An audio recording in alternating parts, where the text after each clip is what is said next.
I didn't know much about Unitarian Universalism when I started. Over time, as I was working with the youth, I started to add in more UU identity work, the lighting of the chalice, the saying the same words in youth group as they say in the Sunday service, so that when they transition to going to Sunday services, there's familiarity, there's mentors that they know, so it's not a strange place that they're in. And as I began to do that work, my identity as a Unitarian Universalist really began to be defined. We're pioneers to make us a national church that represents diversity in religion. The candle symbolizes the light of the fellowship that provides a place for people who are seeking.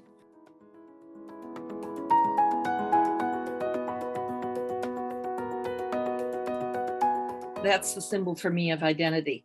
When I joined the Unitarian Fellowship, it was when my children were young, and I wanted to have a place that I felt comfortable bringing them and letting them explore their spiritual selves. I was amazed at the programs that were offered and the inclusiveness that was there and the sense of a multi-generational community coming together and doing things together as community, as a congregation, was a very positive influence. I think the defining moment was finding a spiritual community that sat with my own sense of self and wholeness of a person, and that was multi-generational, and really supported that. And so that, I think I took that into my work with the CUC as well. And quite proud of that. I would weep because here was a place where I could be with my partner as an out lesbian. And I would just weep that I had found a place where my religious ideas, which were very important to me, but were limited by that structure, and they were not limited in Unitarian Universalism. So there was a deep, deep resonance and a coming home. There was the program, and it just became, I guess I would describe it as part of my personal ministry. A gay man who came out very late in life, knowing, of course, that there were so many other people who were not out, had lived in the closet for so many years. I mean, now we see younger people coming out at a much earlier age, but 20 and 30 years ago, that was not the case. And I knew that they were out there suffering, as I had, frankly. I just recognized that there was an opportunity for me to promote a program that had already been developed. So the tool was already there. In the last 2 years, my connections have been very powerfully aligned with Black Lives UU and with Drum.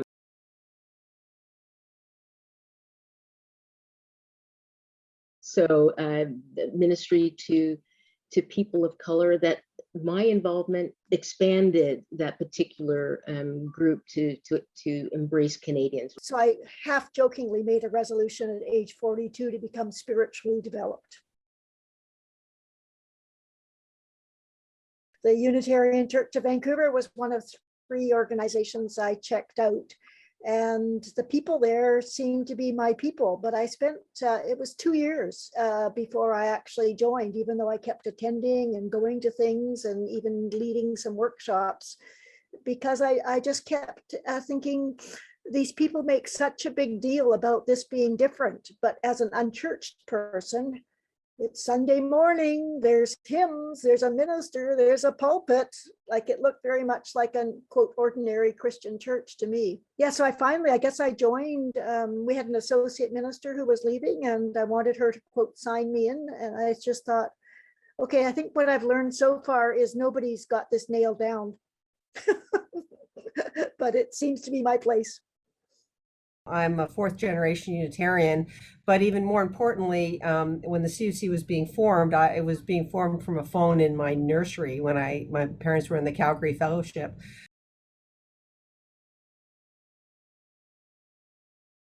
You know, it's the example that they set. I mean, if I become overly focused and passionate about something, it's because I saw them do that. And I saw their level of dedication. And, you know, Mark always talked about the fact he's an institutionalist. I mean, these people were solid institutionalists. They believed in the CUC and what it could be. And back then it was through, you know, not even faxes, probably lots of snail mail and mimeograph sheets. And I've got, for those who haven't seen it, you know, the whole history of all those initial minutes and the letters back and forth as they were having this vision together. And it's so exciting to see, because back then it was just a few people in Calgary, some Montreal people, a couple of Toronto people saying, hey, let's do this, and then talking to each other and really identifying that we have issues that are different than the American issues, that we need to grow and do things differently here in Canada. And then to watch them as even as I became involved as an adult, then getting to talk to them about those things and having like letters from Charles Edis or Philip Hewitt, you know, talking about what they had been through and how they saw this. It's just, I mean, that sort of continues to fuel me. We're standing on the shoulders of simply the seniors, the elders in our community, some of whom are no longer here to share in this, but so many who still are here. Not all of who are on this call, that it's great to just continue on the work. I mean, as soon as Kim starts talking about her mother and her uncle and Charles Hedges and Philip Hewitt, and if I could throw in Bert Christensen and Herman Burma, we're not here without them.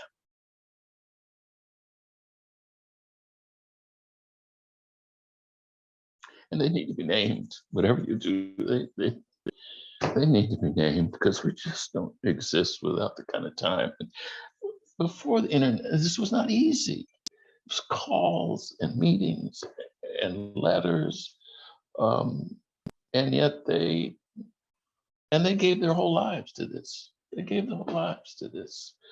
And Kim doesn't know any other way, because she was raised.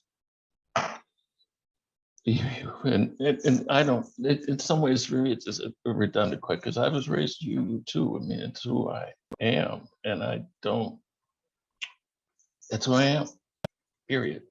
Well, I came to the CUC board not knowing a huge lot about the CUC. I've been president of my congregation, and that seemed like a natural next step to go on the CUC board.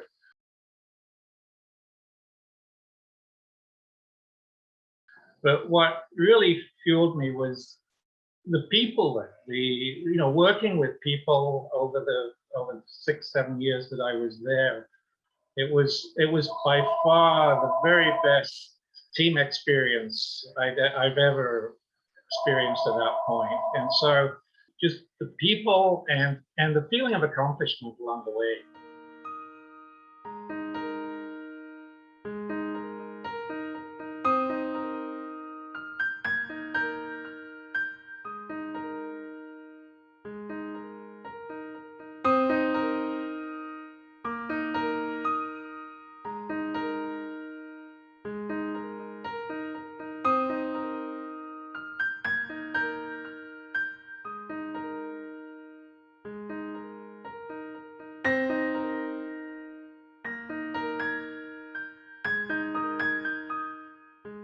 You know, when we were engaging in the idea about what would, our relationship with UUA, there were a lot of people with very emotional and very big connections cross-border, and that was a very hard discussion.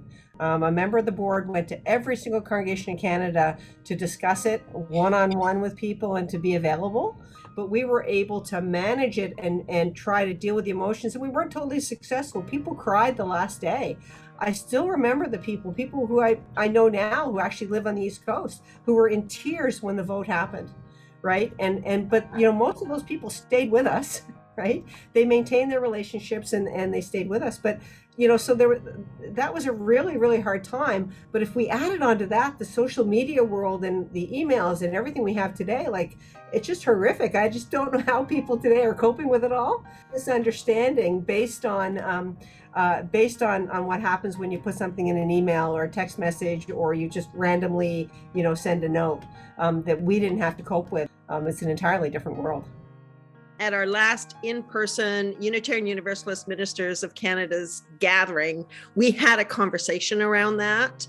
And we went around the room talking about the separation of delivery of service.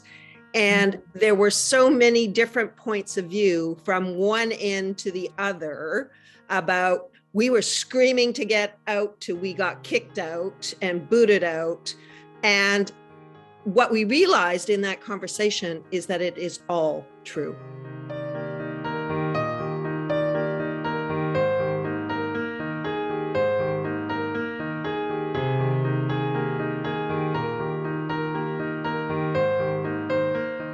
I've always seen, in my experiences in different congregations, what was rubbing me the wrong way, how we were not necessarily fulfilling our mission, if you like. My classic example in Regina was the story of the Peace March, the annual Peace March. And we got into a big kerfuffle. I'd never seen such a conflict in the congregation since I had been there, about whether or not we could carry our banner in the Peace March. And the elders flatly refused. And I couldn't understand it. I thought it was motherhood and apple pie to walk in the Peace March. I couldn't understand how it could generate that kind of conflict. And it turned out that we had a number of veterans from the Second War, and they were not going to march beside communists in any parade. And I thought, there's something missing here. We're not getting it. So I worked on that at the time, and we did not walk with our banner in the Peace March. So I've always been trying to work through those conflicts as my commitment, because for me, social justice has always been the passion, and Unitarianism, I could see the potential. And what I would see around me was not always meeting the mark. And that's what drove me to do what I did.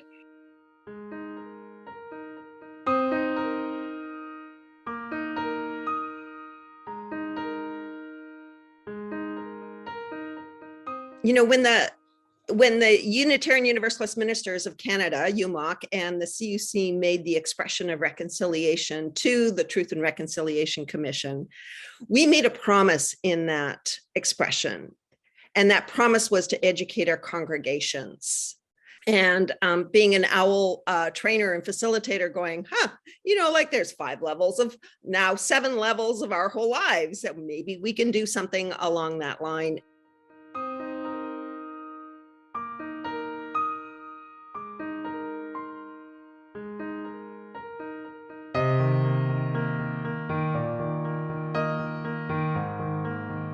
And we put in an incredible amount of time and hours, and we celebrated, we cried, we did all of that. And I have to say, I didn't do it because it was the CUC.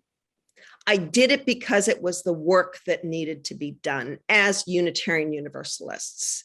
And I worked within the system that we have in Canada to be able to do this work.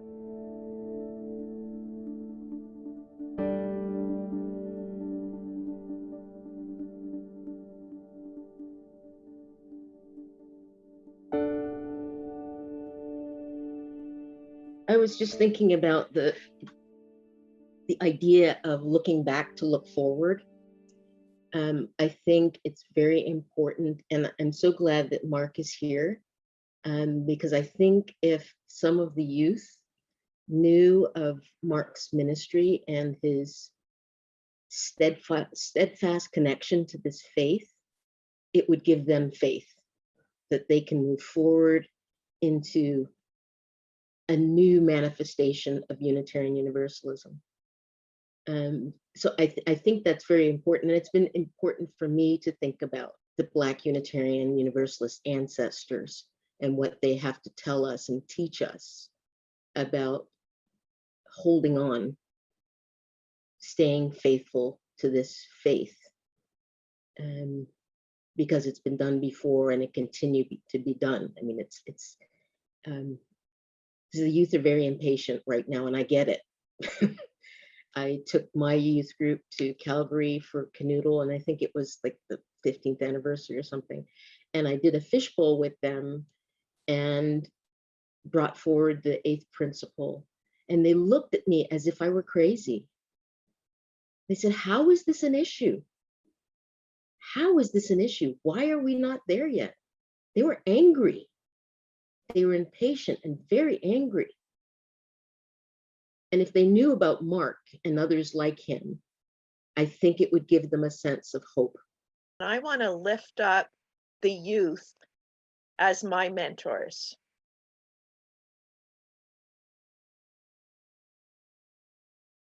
If we were to look at this question and say, what would the youth do?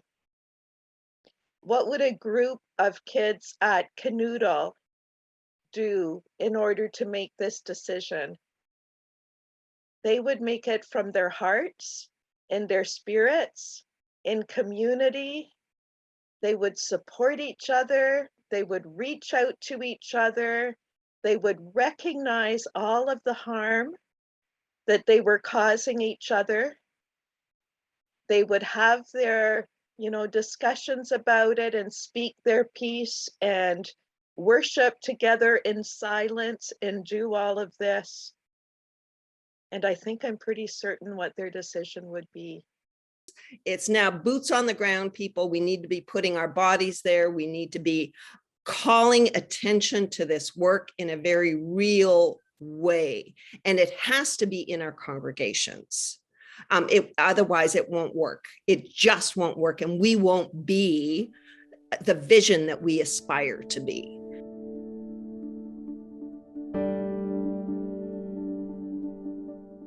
When I became executive director, the social justice issues were so divisive.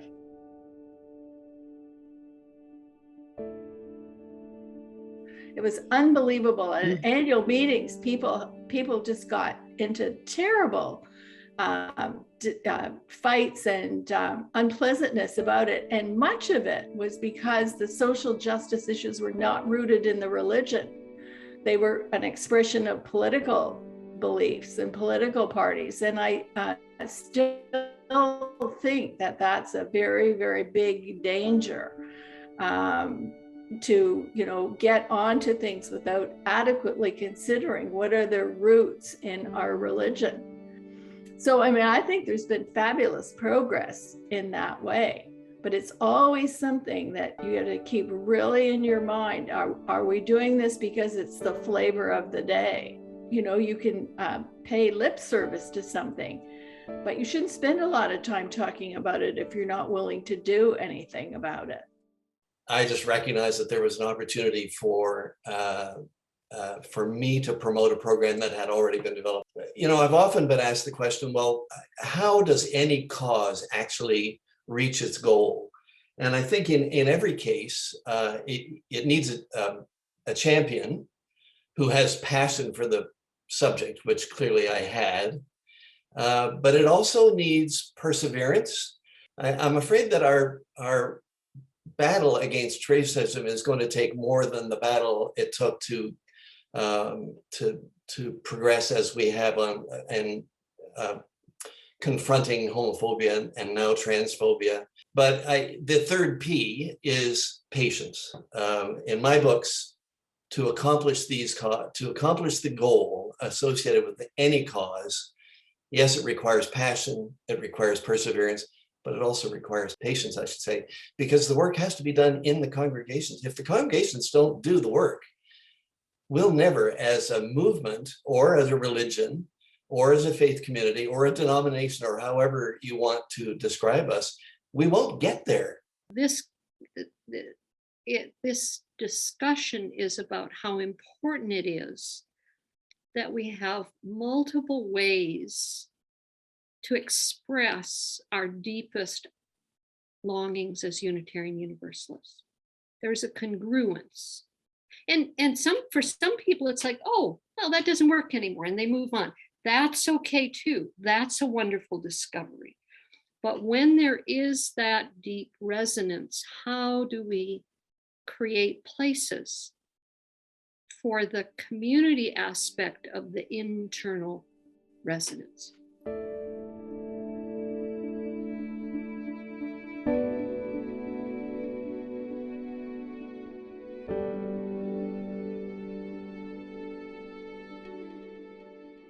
The CUC board, the CUC staff, and the ministers, you know, who drives, who takes direction. There were some fractious times. I wasn't around during those times, and we've come through that. And I think we're in a very different place right now. For those who don't know, there was not necessarily a good relationship between the ministers and congregations. There was significant anti-clericalism, largely rooted in humanist fellowships. In these things that these congregations that came up in the 50s and 60s, it was embedded in their culture, anti-clericalism. And that was for a long time, and I think it's resolved now, but for a long time, there was a rub there and a certain distrust of clergy.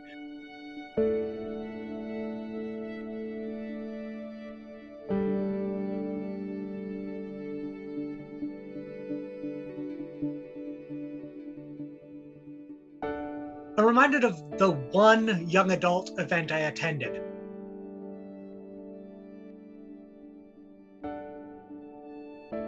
And it was very interesting because there were very clearly two communities in the young adult event I attended. There were those who were raised Unitarian Universalists who had been part of youth activities for 5-10 years by that point. And then there was another community which intermixed and was in there of people who had just discovered Unitarian Universalism.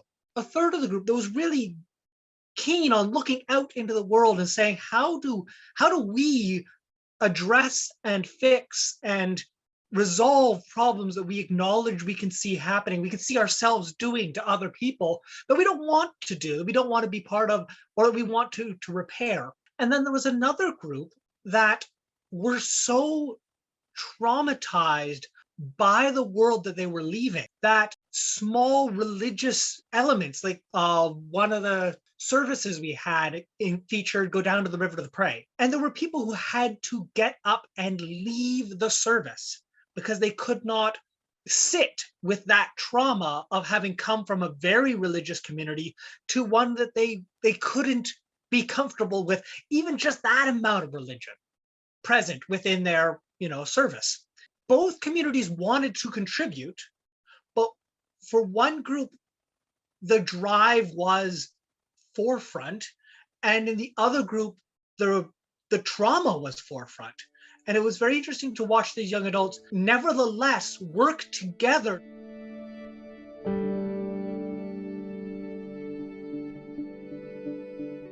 We are inviting youth and young adults to lead.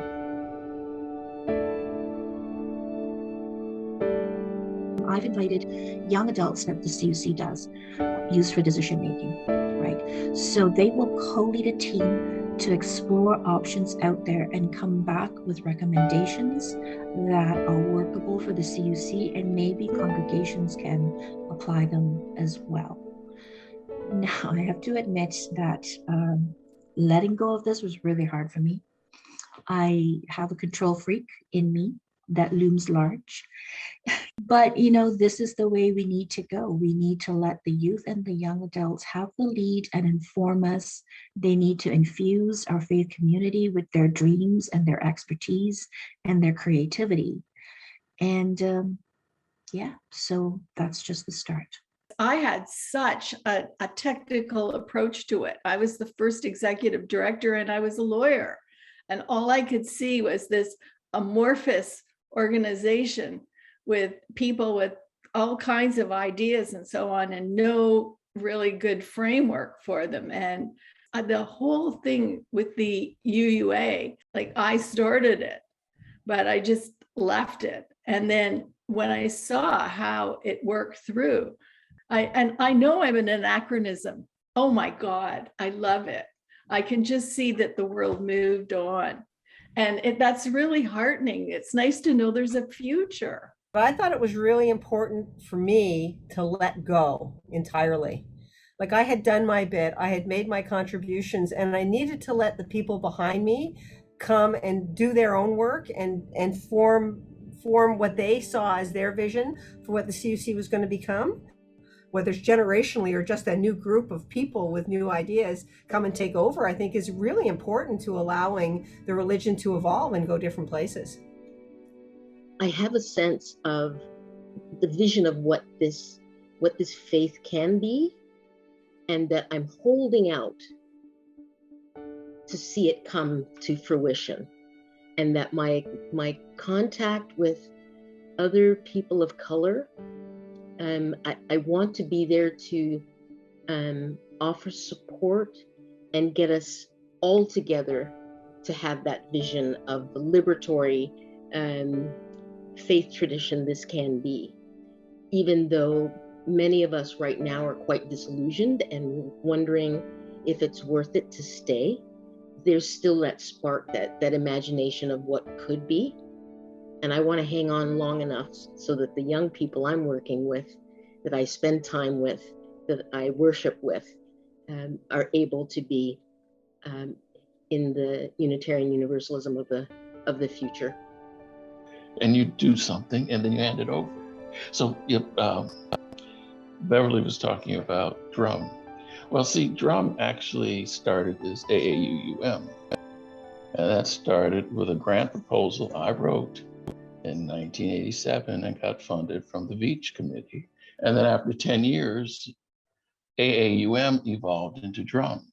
It's generational, and you start something, and then, as Kim says, you hand it on because it has to transform. And what an old codger like me thought was the issue aren't the issues anymore. They change and shift. So you can't hold on. You have to hold it lightly. You have to put your full self into it, but you have to hold it lightly and pass it on so it can get transformed. So for me, being a Canadian Unitarian is in my blood, it's in my bones. I don't know any different. And because of that, going down paths that maybe we shouldn't go, going down paths that are awesome, all of that for me just contributes to where we're going to eventually be, which is continues to be sort of a beacon for liberal religion. And I know that sounds sort of, it's a term that's overused. But the value that we provide to people who are looking for community and looking for a place where they can search, whether you call it for community, for spiritual growth, that's something that is pretty rare in a religion that doesn't judge you for what you may believe, and allows you to sort of helps you on the journey.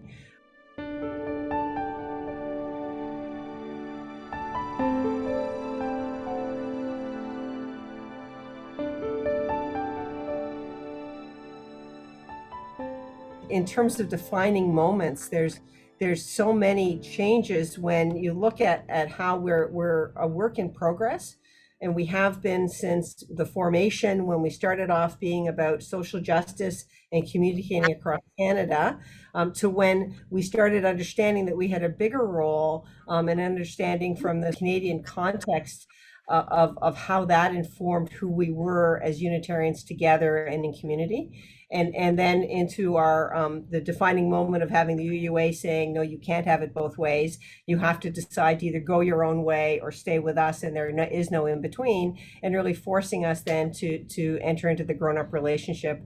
So there's a whole bunch of moments along the way, but it is very much because we are a work in progress, and my commitment to that work in progress doesn't matter if we misstep along the way, because it's so deep that I'm going to come out the other side no matter what.